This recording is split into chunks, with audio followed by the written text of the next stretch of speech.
Bien, tal y como les habíamos prometido, está con nosotros el canciller de la República, el ministro de Relaciones Exteriores, don Roberto Álvarez Gil, con quien vamos a hablar sobre diferentes e importantes temas de interés colectivo, pero antes saludarle y darle la bienvenida a este su programa, Verdades al Aire.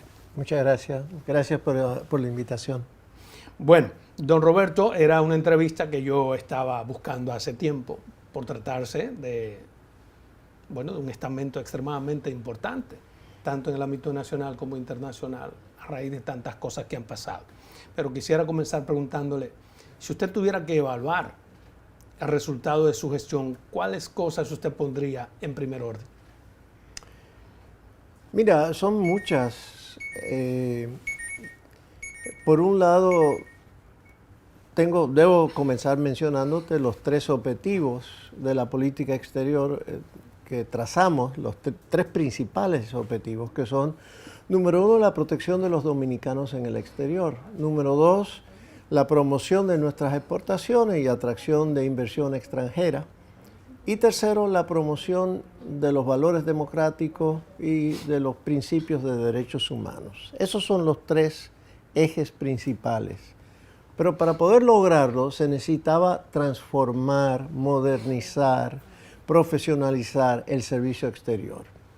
Y ese ha sido el inicio de nuestra tarea. En primer lugar, había que eliminar muchísimas personas que estaban acá en nómina, pero que no cumplían con ninguna función. A 2 años supongo que ya están eliminados los que había que eliminar. Por lo menos todo lo que hemos identificado, porque créeme que no ha sido fácil establecer todas las nóminas, pero sí, prácticamente está eliminado toda botella. Entonces, lo segundo era entonces establecer de una manera racional una escala salarial que fuera digna para los empleados. Porque fíjate, había cosas tan absurdas como que, por ejemplo, un funcionario con un rango menor ganaba más que un jefe con un rango mayor. Dependiendo que lo mandara a esa posición. Porque a través del tiempo se negociaban los salarios por motivos políticos y ocurrían esas desproporciones. Entonces, eso fue establecer una escala salarial por un lado. Después establecer en base a condiciones objetivas cuál es realmente el número de funcionarios que necesitamos por embajada. Porque antes no había ningún criterio, simplemente una persona quería ir a tal embajada. Era hijo de fulano, lo mandaba, el muchacho quiere estudiar, mándamelo para allá. Madrid era de las preferidas, por ejemplo, o Nueva York, y así sucesivamente. Entonces hemos establecido, como te digo, un número óptimo por cada embajada. ¿Y cómo se logró, perdóneme, ese número óptimo? ¿Cómo llegamos hasta ahí? Bueno, a través, como digo, seleccionamos 12 criterios. Por ejemplo, nuestras exportaciones a ese país, el nivel de importaciones que tenemos de ese país, el número de dominicanos que hay en ese país, el tamaño del país, el Producto Interno Bruto, la cercanía o la lejanía del país. Es decir, en base, como te digo, a 12 criterios, entonces establecimos cuáles son las embajadas más importantes, la de tamaño mediano y las menos importantes. ¿Cuáles son las más importantes? Bueno, como te podrás imaginar, Estados Unidos, Haití están entre las más importantes. Entonces, en base a ellas establecimos perfiles de qué tipo de funcionarios se necesita en cada embajada, dependiendo de la naturaleza de esa embajada. Por ejemplo, en Haití se necesitan perfiles diferentes de los que hay de los funcionarios que van a Estados Unidos. Y así sucesivamente. Entonces, eso que hemos logrado hasta ahora, y estamos en proceso de ello, han sido de los logros principales, pero también la rotación. La ley orgánica de Cancillería establece que un funcionario no debe permanecer en una misión más de 4 años. Bueno, teníamos personas que estaban más de 20 años en una misma embajada. Entonces, Eso, además de establecer una distancia entre la persona pierde el contacto, el vínculo con su país a través del tiempo.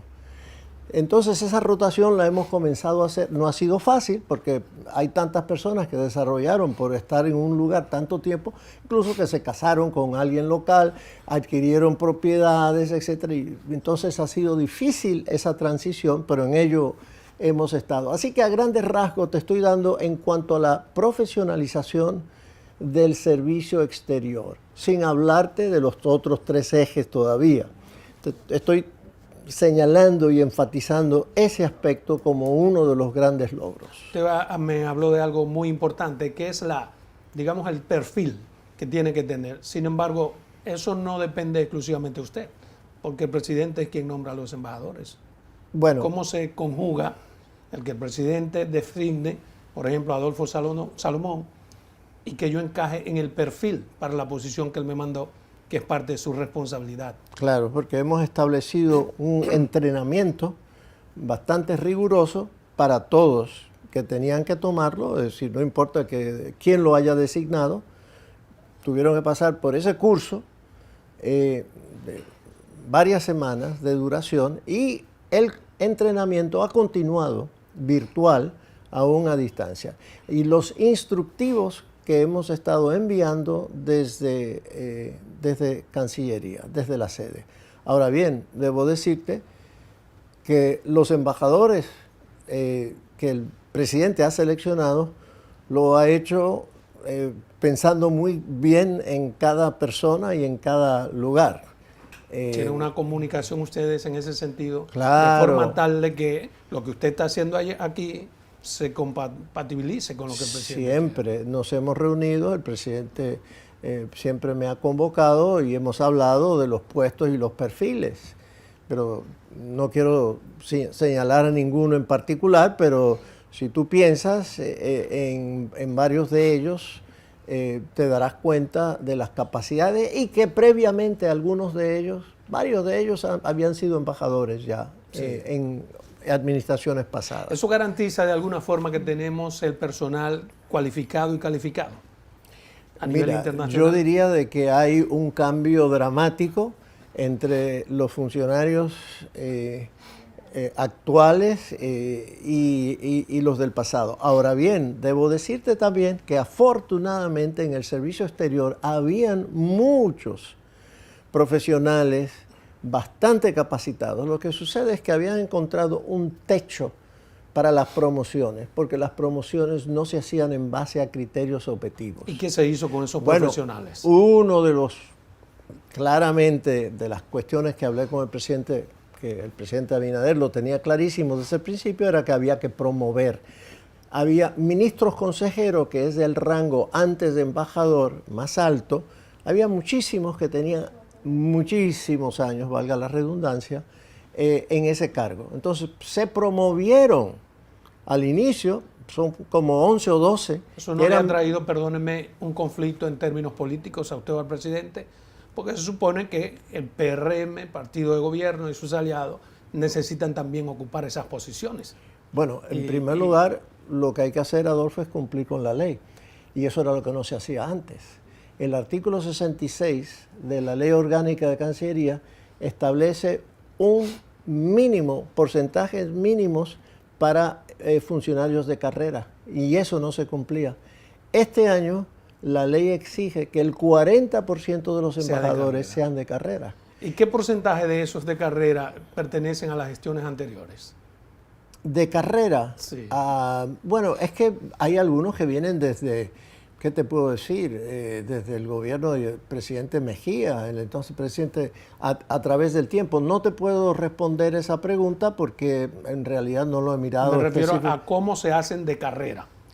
Bueno, porque hay mucha gente, como usted dice, perdóneme, que tiene todo ese tiempo, pero llegó allí porque lo pusieron ahí. A través, cumpliendo con los requisitos que establecía la antigua ley 314, que era la ley del 1964, establecía 10 años en el servicio, y entonces, y otros requisitos de estudios, por ejemplo, y solicitar la entrada al Ministerio de Administración Pública. Entonces, es el Ministerio de Administración Pública el que decide, no Cancillería. Cancillería propone, sí, pero el Ministerio de Administración Pública, a través de resoluciones, son los que reconocen cuáles son los funcionarios de carrera. ¿Cómo logra usted entonces homogenizar los salarios de los empleados en las embajadas? Y también sé que ha sido una tarea titánica tratar de homogenizar los salarios de los embajadores. Bueno, toda la escala salarial que va, el nivel más bajo en la escala diplomática es tercer secretario, siguen así subiendo, segundo, primero, consejero, ministro consejero y embajador. Establecimos esa escala salarial en base a parámetros de los organismos internacionales como Naciones Unidas. Los parámetros o organismos como multilaterales, el Banco Mundial, tomamos toda una serie de indicadores y los costos de vida de las diversas ciudades para establecer exactamente lo que debe ser, como te digo, un salario digno. Pero además, nosotros no requerimos un aumento de nuestro presupuesto, porque al eliminar toda una serie de cargos que en Cancillería fueron miles que se eliminaron, nosotros hemos podido pagar esos salarios con nuestro propio, los ahorros que logramos. O sea, reducir la nómina, pero aumentar, dignificar los salarios. Correcto. Sigue siendo diferente los salarios de un consejero aquí que en Haití, digamos, en España, en Haití, no, pero por la ciudad. No, el salario sigue siendo igual. Gastos de representación pueden ser, ¿no? O gastos de vivienda pueden ser dependiendo del costo de vida de una ciudad y otra. Perfecto. Pero el salario es el mismo. ¿Y con los embajadores qué se ha hecho? Lo mismo. También, el mismo exactamente, el mismo trato. Mire, una de las tareas, cual si fuese un Quijote peleando contra los molinos de viento del presidente Luis Abinader, ha sido en todos los organismos internacionales abogar por Haití. ¿Qué hemos logrado? Que uno pueda decir, bueno, esa lucha titánica del presidente, hemos logrado tal cosa. Mira, yo creo que por lo menos se ha logrado una conciencia de la urgencia del momento, por lo menos un despertar, digamos. Justo ahora, hoy, estos días, ayer, hoy, mañana, se está conociendo en Naciones Unidas, en el Consejo de Seguridad, la renovación del mandato de la Oficina de Naciones Unidas en Haití, que se le llama BINU, el Bureau Internacional de Naciones Unidas en Haití. Y hemos estado en un esfuerzo, hasta yo hoy desperté trabajando en eso, anoche me acosté trabajando en ello, contacto con nuestros aliados, obviamente Estados Unidos, Brasil y México, los dos países están en el Consejo de Seguridad ahora. Yo estuve en Naciones Unidas hace 2 semanas atrás, hablé con la mayoría de los miembros del Consejo de Seguridad, con 9 de ellos. Justo tratando de crear esa conciencia, continuar con la conciencia que el presidente Abinader ha llevado a los organismos internacionales, y que ustedes recordarán el discurso del presidente Abinader en septiembre del año pasado en Naciones Unidas, donde fue muy enérgico en enfatizar la importancia de que la comunidad internacional realmente despierte y le dé atención a Haití, la atención marítima. Esperamos, ya para finalizar con esta pregunta, sí, que ojalá que esta resolución de Naciones Unidas fortalezca de una manera importante la Oficina de Naciones Unidas en Haití. Bien, esa sería entonces la primera cosa en concreto que podríamos exhibir respecto a esa lucha titánica del presidente. Quiero que me diga también por qué esa desidia de los países de Europa y Estados Unidos en ayudar en algo tan tangible. Eso me lo contesta en 2 minutos, nos vamos a la primera pausa comercial. Bien, continuamos con esta interesante entrevista con el señor Roberto Álvarez. Antes de irnos a pausa comercial, le preguntaba esa desidia que a veces tienen los organismos internacionales y las naciones poderosas respecto a un tema tan puntual, tan importante para el mundo y para nosotros como ayudar a asumir la responsabilidad de Haití. ¿A qué se puede atribuir? Mira, son varios factores. Por un lado, hay cierto cansancio de la comunidad internacional en relación a Haití. El tema de que han invertido un número de años, recursos en Haití y que no han visto los resultados. Eso por un lado. Pero por el otro, es que en el mundo hay múltiples problemas. Y en la actualidad, ahora, Haití compite, por ejemplo, con la situación en Siria, la situación en Ucrania, la situación en Irán. El Consejo de Seguridad de Naciones Unidas tiene que lidiar con estos temas. Entonces, tratar de llevar la atención a la situación en Haití cuesta, no es nada fácil. Pero en ningún momento ha sido una prioridad, porque esos problemas existen ahora. Antes no existían, pero el de Haití sí existía, que es una carga nuestra. Bueno, en 2004 enviaron esta fuerza de Naciones Unidas, la MINUSTA, Haití, y después de 13 años la transformaron en la MINUJUS, que era la policía, la fuerza de policía, y después la eliminaron y crearon una simple oficina civil, pensando de que ya Haití estaba, y hubo periodos en Haití de relativa estabilidad. Bajo el presidente Preval hubo periodos en los cuales él terminó su mandato de 5 años, normalmente se llevaron a cabo elecciones. Lamentablemente, las pandillas que siempre han existido en Haití de alguna forma, generaron, al retirarse las fuerzas de las Naciones Unidas, generaron un mayor poderío, lograron más armas, mejores armas que la misma Policía Nacional, y han logrado ahora ocupar una buena parte del territorio en Haití. Y justo cuando la comunidad internacional se retiró, eso ha ocurrido. Obviamente no se entrenó debidamente a la Policía Nacional haitiana, y entonces ahora no quieren, tanto en Haití como el Consejo de Seguridad, no tienen el gran interés en este momento de que uno u otro regrese. Exacto. ¿Qué tan titánico ha sido para usted como canciller de la República llevar esa lucha, el tema haitiano? Pues es algo diario, continuo, es uno de los temas principales que más tiempo ocupa a esta Cancillería. Hay otros temas también, obviamente, por ejemplo, la nueva reciente creación de la Alianza para el Desarrollo en Democracia, que es un proyecto que conjuntamente con Panamá y Costa Rica iniciamos en septiembre del año pasado, cuando los 3 presidentes se reunieron en el marco de las Naciones Unidas en Nueva York y lanzaron esta idea de visibilizar a los 3 países por tener una serie de temas afines y valores afines. Y entonces comenzamos a trabajar en conjunto también. Bueno, este ha sido un proyecto que también obviamente toma tiempo, pero no la cantidad de tiempo que nos toma Haití. Haití es el tema principal, aunque mucha gente cree que Cancillería mantiene un silencio en relación a temas puntuales en el caso haitiano. Sobre eso quisiera hablar también. Sí. Pero es que la diplomacia es justo. Exacto. Los canales diplomáticos no son necesariamente públicos. Sí. Si se hicieran públicos, es posible que la diplomacia no progresara, no avanzara.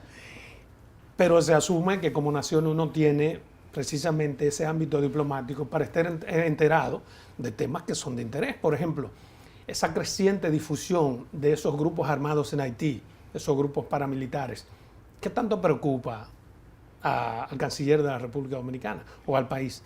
¿O qué tan cierto es que puedan afectar con su llegada hasta territorio dominicano? Mira, yo creo que no sería factible que llegaran a territorio dominicano directamente.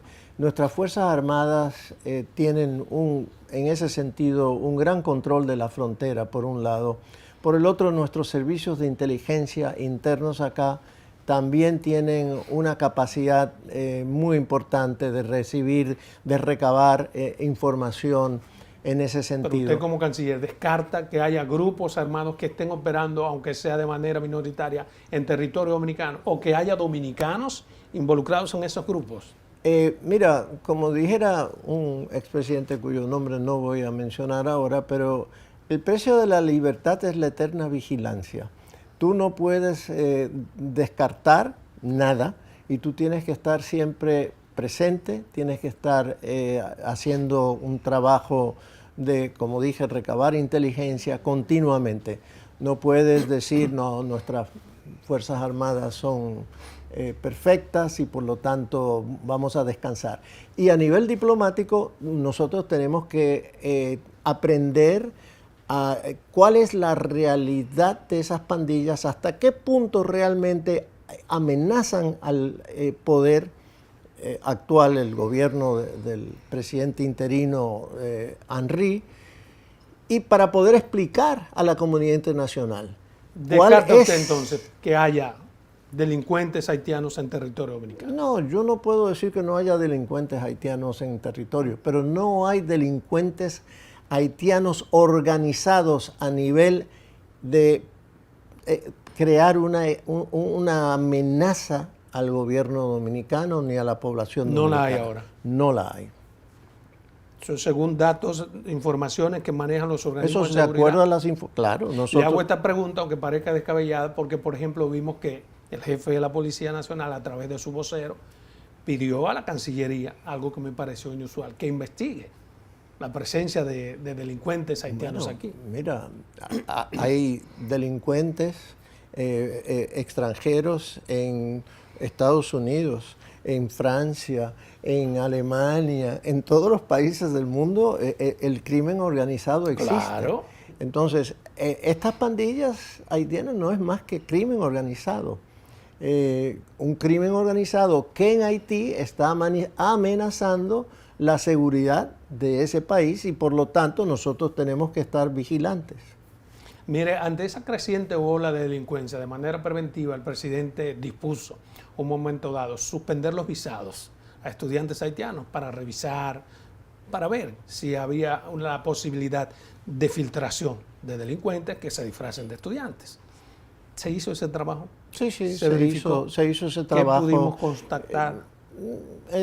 No hubo, afortunadamente la mayoría de los estudiantes haitianos en territorio dominicano son esos estudiantes y están dentro de los parámetros normales y no ha habido en las no ha habido en las universidades dominicanas problemas con los estudiantes haitianos. Se pidió también en ese momento al presidente, recuerdo como ahora, que se audite de nuevo el proceso de nacionalización.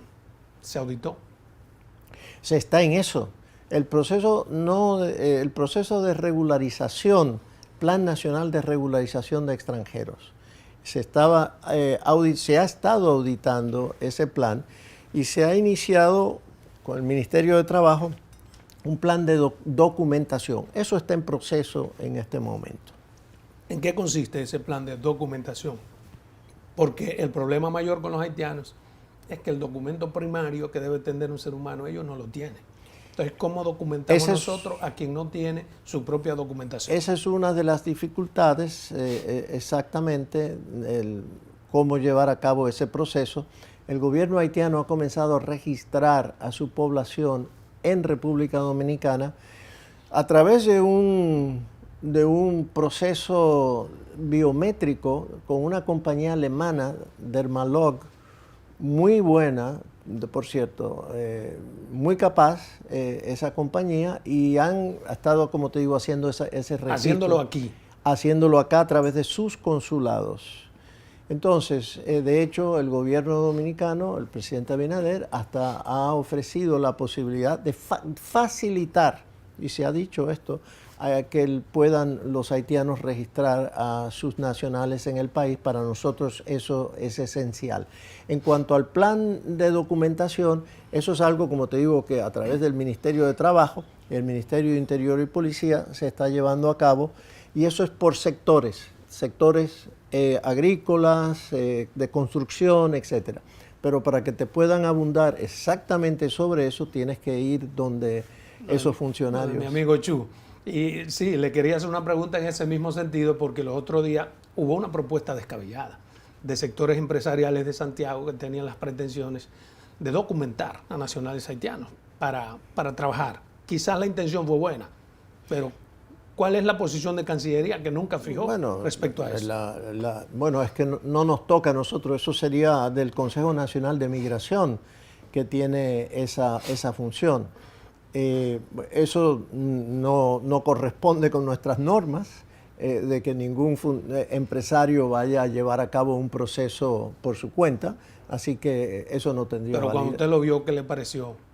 Bueno, Se rió por lo menos. que Dijo, no, que no, de nuevo, que no tendría validez alguna, que era tal vez un intento de llamar la atención. No sé, en realidad no sé lo que buscaban, nunca llegué a hablar con ellos, creo que fue la ASIS de Santiago, ¿no? Sí. Bueno, no te puedo decir, tienes que preguntarles a ellos. Usted tiene algo bueno, que se limita a su territorio. Muchos funcionarios deberían aprender eso y el hierro sería mucho menos para el gobierno. Pero mira, me gustaría saber cómo usted ve la reputación de la República Dominicana en términos internacionales. A partir de que el presidente ha hecho muchas cosas, usted se ha manejado de maneras magistrales en escenarios internacionales y se puede Muchas constatar gracias. el respeto que puede tener hacia nosotros. ¿Cómo usted valora? Mira, la llegada al poder del presidente Abinader y del Partido Revolucionario Moderno realmente cautivó en su momento la imaginación colectiva, sobre todo en nuestra región.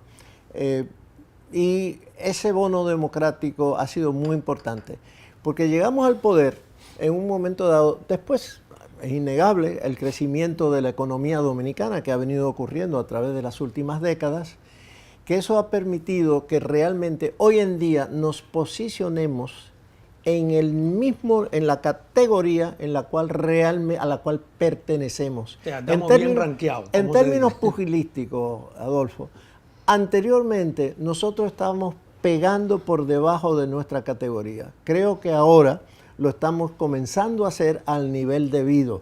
Y eso es importantísimo para la imagen del país en el exterior, porque ahora nos toman como un actor serio, somos consultados y por lo tanto nuestra voz ahora tiene cierto peso que antes no tenía. Bien, importante esa declaración. Vamos a pausa comercial nueva vez. Cuando regresemos me gustaría saber su valoración respecto a qué representa para el país la presidencia del SICA.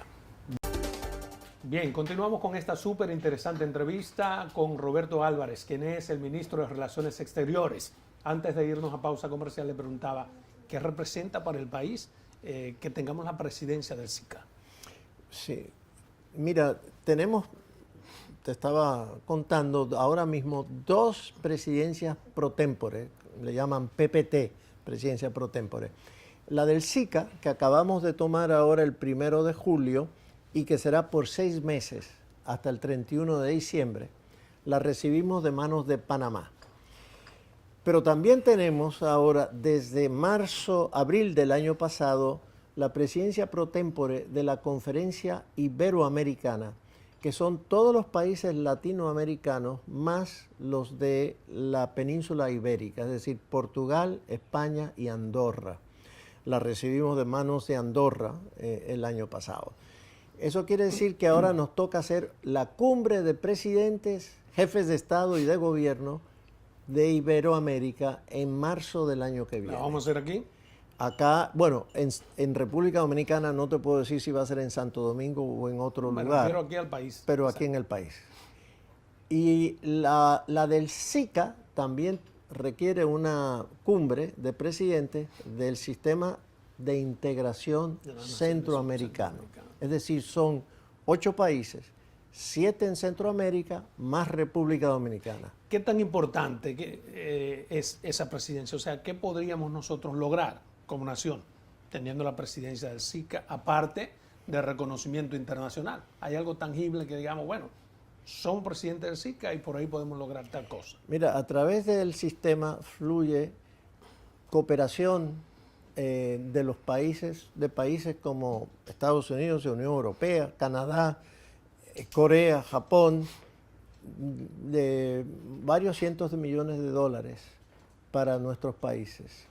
Pero además de eso es un mecanismo para la concertación de posiciones en común frente a otras regiones del mundo, y por lo tanto es muy importante en términos multilaterales tener 8 votos en conjunto en una serie de momentos, pero también es la cuestión de, por ejemplo, el turismo. ayer el ministro de Turismo, David Collado, asumió la presidencia pro tempore del sistema centroamericano de turismo como parte de esta PPT del SICA. Entonces, ahora el vínculo entre los países de la región para tratar de crear multidestinos y aumentar el turismo de esa forma, en el 2021 conjuntamente recibieron los 8 países 11 millones y pico de turistas. Eso lo podríamos hasta duplicar o triplicar si nosotros pudiéramos vender en conjunto las bondades de nuestra región. Así que te estoy dando, por ejemplo, un dato ahí concreto. Aparte de la cooperación económica, como te digo, que ya de por sí fluye a través del SICA, ¿no? Estamos aspirando también a ser miembro del Consejo de las Naciones Unidas, de la Comisión de Derechos Humanos de la Organización de las Naciones Unidas. Exacto. Mira, ¿Qué tan importante sería eso? ¿Qué nos daría? Sumamente importante. El Consejo de Derechos Humanos está compuesto de los gobiernos. Es una institución gubernamental. Lo digo de esa manera para diferenciar de otro órgano dentro de Naciones Unidas. Naciones Unidas es bien complejo. La gente cree que hay un solo órgano que trata un tema. No, hay una multiplicidad de órganos. Por ejemplo, en este caso, derechos humanos. Tienes el Consejo de Derechos Humanos, que es compuesto por gobierno.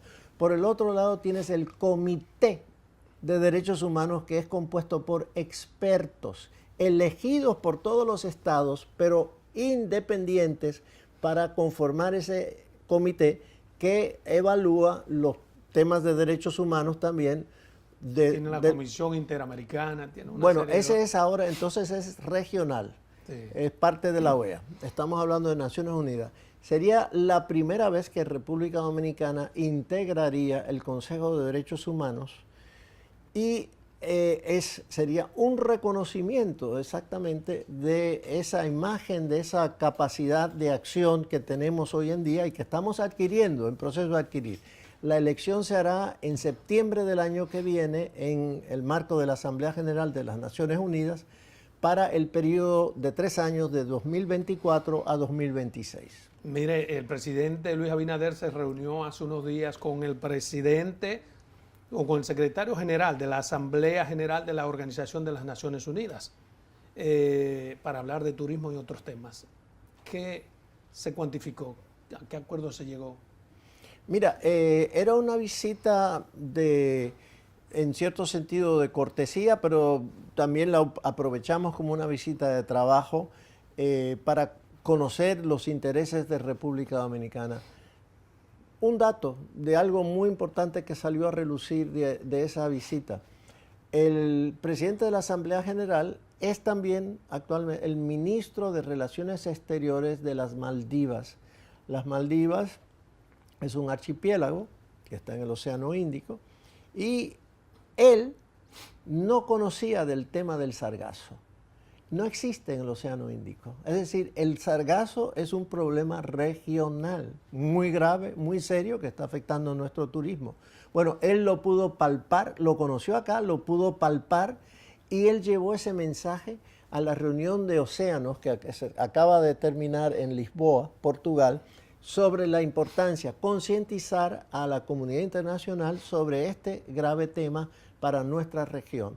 Así que, por ejemplo, ese fue un resultado tangible. Y se supone que con esa capacidad que él tiene de instruir sobre la importancia, de algún modo podrían preocuparle a ellos y ayudar. Bueno, el simple hecho de hacerlo público hasta cierto punto ayuda en las investigaciones que se están ahora mismo, que están en proceso, porque hay toda una serie de estudios de ver cómo el sargazo puede ser transformado, utilizado o destruido sin afectar el ambiente. Entonces, eso ya de por sí, como te digo, es un gran avance. Qué bien. Mire, hace aproximadamente, un par de meses se inició una campaña mediática para tratar de justificar la compra de un edificio en Nueva York en el que alberguen a todos los organismos que tienen que ver. Y luego se echó para atrás, luego de haber concertado dicho contrato. ¿Qué pasó ahí? Bueno, fue un proceso en el cual ahí se paga una cifra, un alquiler realmente exorbitante, y se estaba evaluando la posibilidad de tener un edificio propio donde se pudieran también alojar otras oficinas, la misión ante Naciones Unidas u otras oficinas, incluyendo hasta Junta Central Electoral, etc. Entonces se encontró este edificio y simplemente se hizo un depósito para poder evaluar si costo-beneficio, si valía la pena. Eventualmente ese estudio, ese análisis, estableció que no, ese edificio, por lo menos esa propiedad, en este momento no valía la pena. Pero habíamos adelantado $1.500.000. Pero fue devuelto.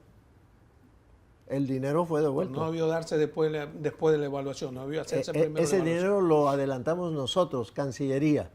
Okay. Estaba depositado y nos fue devuelto porque estaba en un fideicomiso. Dieron el dinero y después hicieron la evaluación.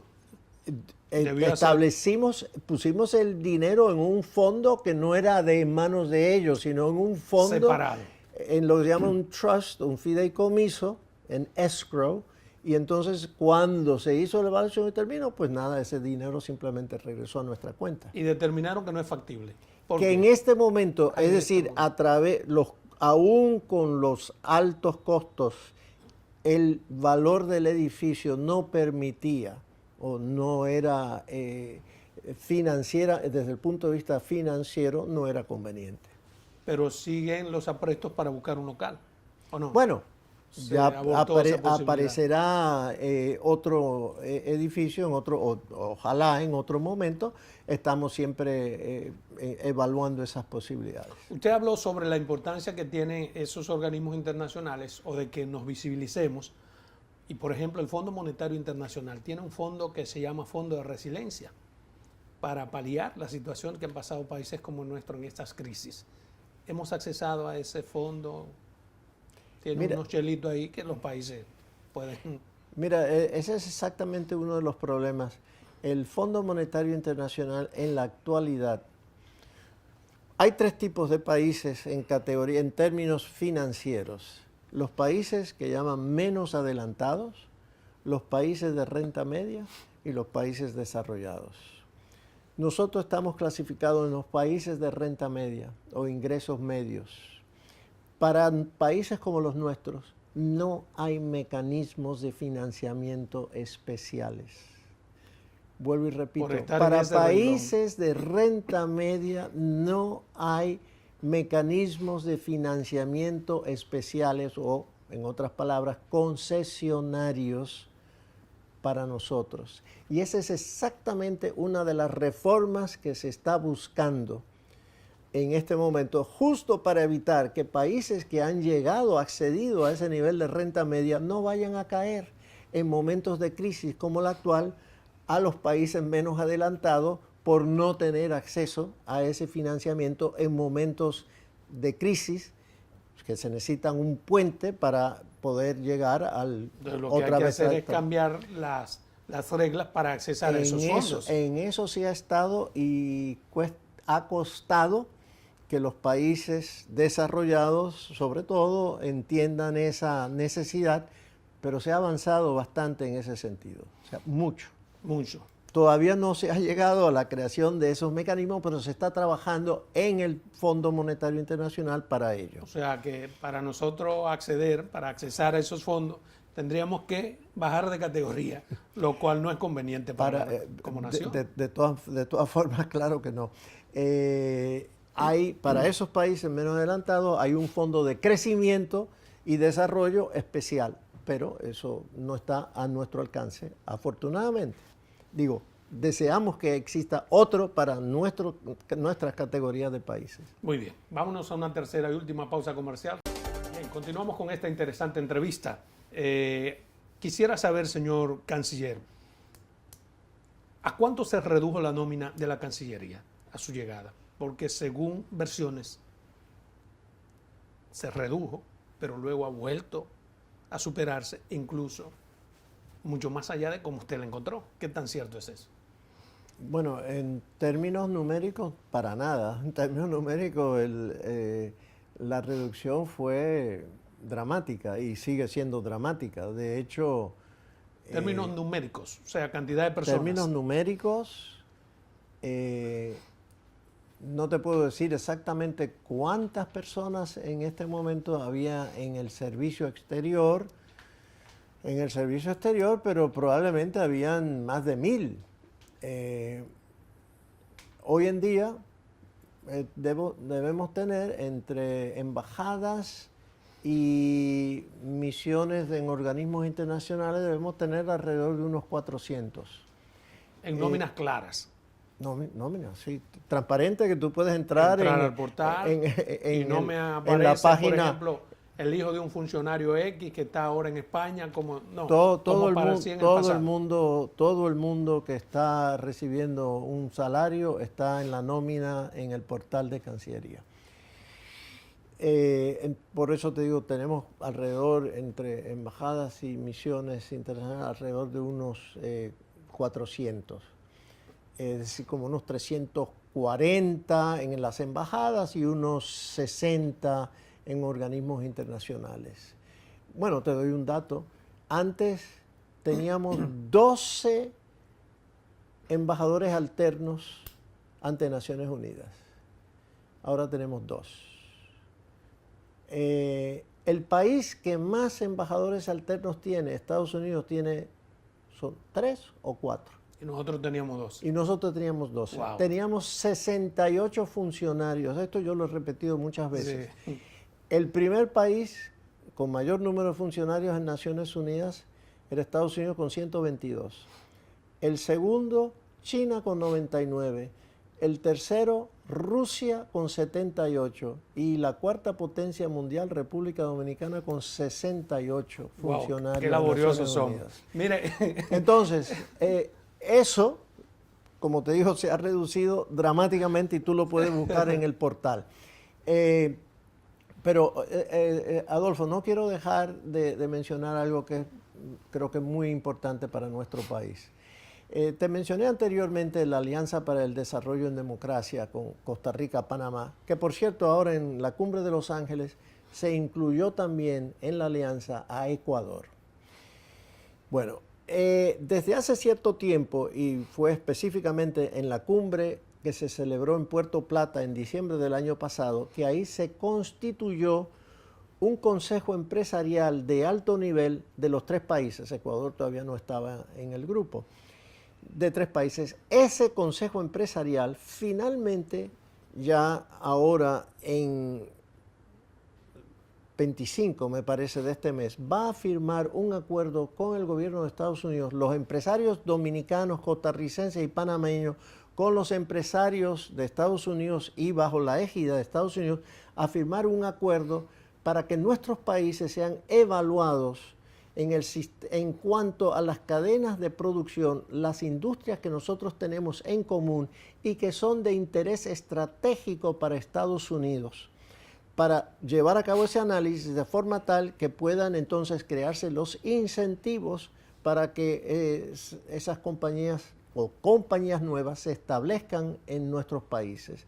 Esto sería un hecho importantísimo para la creación de nuevas inversiones y nuevos empleos en nuestros países. Así que ese es un dato, algo que viene ahora, esa firma, esperemos que sea, como te digo, a fines de este mes en Washington. Qué importante.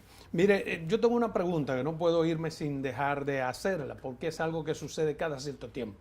Hay un ruido respecto a lo que le quiero preguntar. Y es al que ponen, por ejemplo, de cónsul en Nueva York o en Haití, salen desparasitados hasta la 8ª generación por la gran cantidad de recursos que ganan por la venta de las visas. ¿Cómo se puede regularizar eso? Sabemos que usted ha estado pretendiendo trabajar duro para que haya una regularización, de forma tal que, ¿cómo es posible que un cónsul de Nueva York se meta $500,000 o el de Haití respecto a los demás? Bueno, mira, ese es un tema que viene desde muy viejo. Y fue exactamente uno de los objetivos del presidente Abinader de regularizar ese proceso. Y por ello fue que finalmente lanzamos una licitación para externalizar el proceso. El proceso de cobros y de se pueda dar un seguimiento en línea a todo el proceso, de forma tal de brindar un servicio eficiente al usuario. Ese proceso de licitación está ahora mismo en curso. Se abrieron los sobres técnicos hace un par de semanas atrás y ahora creo que... O sea, que se ha continuado el proceso de licitación a pesar de que hay sectores que se oponen. Creo que mañana se abre el sobre económico, es decir, la oferta económica, porque fíjate, aquí hay una particularidad. Ha tomado tiempo llevar a cabo esta licitación, porque a diferencia de todas las licitaciones, el Estado implica un costo para el Estado, ¿verdad? En este caso no es así, porque el costo va a ser del usuario. Es el usuario quien va a pagar. Por ejemplo, hoy en día, si tú solicitas una visa de Estados Unidos, tú la llenas el formulario en línea y te envían entonces a una ubicación, creo que una de ellas. Y eso no podemos hacerlo nosotros, es tan difícil. Eso es lo que estamos ahora, ese es el proceso al cual estamos abocados. Pero ¿por qué con una compañía, digamos, por qué desde Cancillería no se puede instalar el software que haya que instalar? ¿Por qué tenemos que buscar una compañía o externa o internacional para hacer algo? Porque tienen, eso es un conocimiento específico. Nosotros tendríamos que crear todo ese conocimiento, crear todos los softwares para poder hacerlo. Es decir, nos tomaría un tiempo hacer una inversión considerable para desarrollar. Suena como algo fácil, Adolfo, pero ¿por qué tú no lo haces? Yo lo veo tan simple como, por ejemplo, una visa en Haití cuesta $260. El cónsul se queda con 200 y manda 60 acá. ¿Por qué no se hace lo inverso? Que el cónsul se quede con 60 y que los 200 pertenezcan a Cancillería. De nuevo, para agilizar los procesos, tú tienes que estandarizarlos. Todos los procesos de forma tal que se hagan por igual a través de todos los consulados del mundo. Que alguien pueda en un portal entrar y mirar dónde está la renovación de su pasaporte, dónde está la legalización de su documento.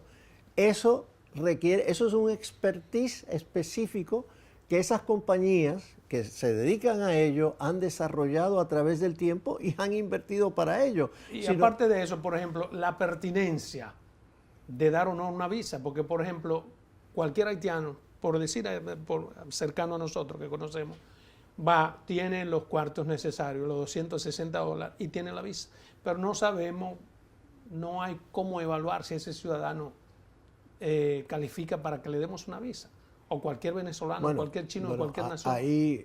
Ahí es donde hay que tener la confianza de que nuestros cónsules sí hacen y de que hay cierta supervisión de la naturaleza. La supervisión es pan el sello, dame los $260. No, a ver, tú tienes conocimiento de que personas que han venido aquí con visas han cometido aquí algún... Pero claro, delincuente, claro. Sí. No, bueno, tú tendrías... En ese caso nosotros no tenemos esa información acá de que las personas de que son las personas con visa que han venido al país. Ese no es donde está ubicado el problema. No son las personas que reciben las visas. Muchos de ellos son comerciantes que vienen incluso a hacer inversiones acá. Aquí hay muchísimas inversiones normales de haitianos en el país. Sí. ¿Tenemos cuantificado cuál es la inversión de Haití aquí? Ahí habría que preguntarle al Banco Central, no tengo ese dato. Adolfo. Pero tenemos muchos haitianos invirtiendo aquí. Sobre todo una estampida que ha venido luego de los problemas allá. Así uno escucha de diversas empresas que están establecidas acá, que es de capital haitiano. Como normal capital también hay venezolano, hay colombiano, hay de todas partes del mundo. Nosotros recibimos el capital lícito que viene a invertir en el país, es bueno. Es cierto que la Cancillería ha recibido a través de los canales solicitud de Estados Unidos para investigar la denuncia de un coronel de que en aeronaves dominicanas se estaba exportando droga? No, No tengo conocimiento de eso. no tiene conocimiento. No. Pues no has recibido entonces. Yo no tengo aquí en Cancillería no tengo conocimiento de ello. Exacto. Mire, para mí ha sido un inmenso placer entrevistarle, tener en mi programa Verdades al Aire. Quiero, como dominicano, hacerme eco de su gran trabajo. Muchas Creo que gracias. es un funcionario que está haciendo lo correcto. Muy agradecido, Que Dios lo Adolfo. bendiga. Muchas gracias.